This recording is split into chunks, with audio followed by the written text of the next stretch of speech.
The first level to success in life, listen to me, the very first level is you seeing it like it's clear to you. You know exactly what you want. You know exactly when you want it. You know exactly what it tastes like. You know what it looks like. You know what it smells like. Before you really blow up, and you get success, you literally have it in the palm of your hand without having it. You gotta know what it looks like, tastes like, feel like, because you don't, you're gonna compromise. And your problem is you're not intentional and deliberate. You wake up on Monday and you might be strong, but by Wednesday, are you hearing what I'm telling you? You're not intentional and deliberate. You are hoping that the best is gonna happen to you, and the best never happens to you. You gotta be intentional and deliberate, whether you're making money or not making money. You gotta decide that you're gonna do something, and you gotta do it every Monday, every Tuesday, every Wednesday, every Thursday. The problem with some of you in this room, you're not intentional and deliberate. You're a good person that just hopes the good stuff is gonna happen to you. It has everything to do with what time you wake up. It has everything to do with how you eat. It has everything to do with how you work out, how you prepare. It has every single thing to do with how you think. And when you want it as bad as you want to breathe says, I'm willing to make any sacrifice. I'm willing to go through any pain. I'm willing to go through any suffering. I'm willing to go through whatever it takes. So when I get in there and it's me and him one-on-one, that I guarantee you at the end of it, I won't be the one that surrendered. In order to have unbelievable choice and options in your life, in your pursuit of your dream, you must eliminate them. You must shrink your focus down to one thing, one business, one focus at one time, and master it and get great at it for an extended period of time. The irony of life is that the more you shrink your options in pursuit of your dream, the more it'll open them up in your life later. What are the things that are stealing your focus? Who are the people that are stealing your focus? And begin to eliminate these distractions. Get laser focused and obsessed on what you want. Be starving and hungry to get it. Be desperate to get it. The combination of desperation and hunger with laser focus over an extended period of time is the formula to be great at something. And you've got to be so relentless, regardless of what comes down the pipe, that you're always looking for a way to get over, always looking for a way that you can break through, always looking for a way that you can win, always looking for a way that you can strike a telling blow. But you got to understand, you can always get a little bit better. You can always excel a little bit more. You can always push it a little further. You can always climb a little bit higher. You can always better your best. You can always go beyond anything that you have ever done. And so all you're looking for are new breakthroughs through practice and practice. You'll get better and better. And when you know what you want, you will do anything it takes to get it.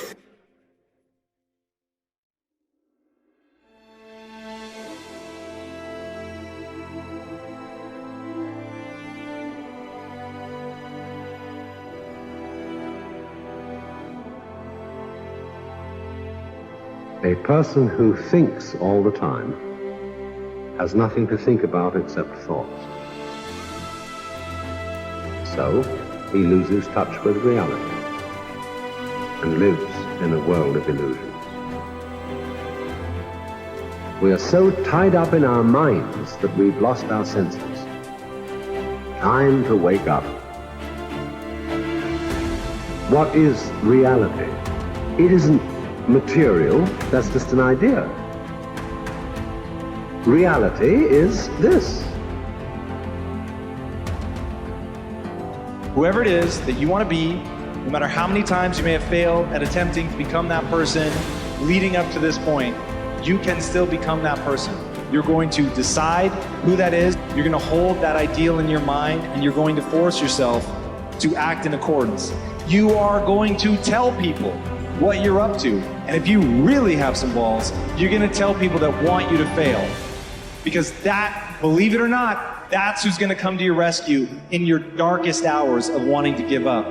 It's going to be remembering that out there is someone who's laughing at you, who wants you to fail, that's talking behind your back about how you're never going to achieve it, and then imagine how rad it will be when you actually do achieve it.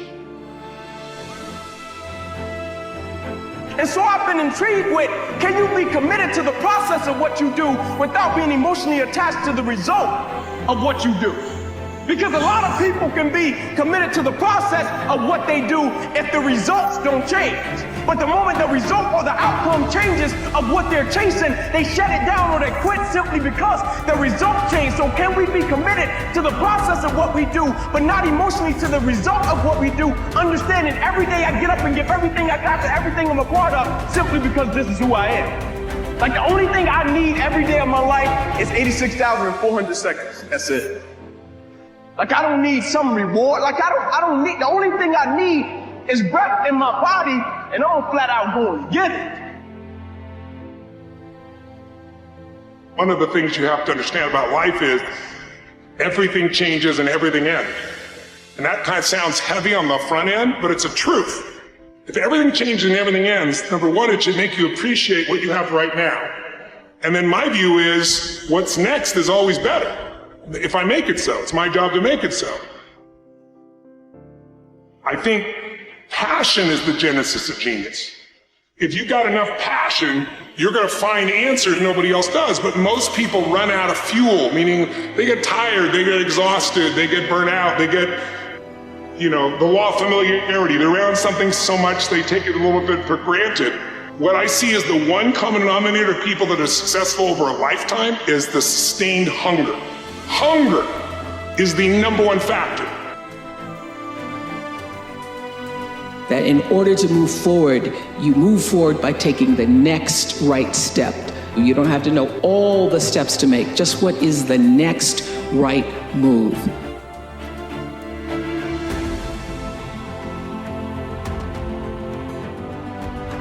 I want to recommend that you take just 1 hour a day, 5 days a week, and devote this hour to exercising your mind. Pick 1 hour a day on which you can fairly regularly count. And during this hour every day, take a completely blank sheet of paper. At the top of the page, write your present primary goal, clearly, simply.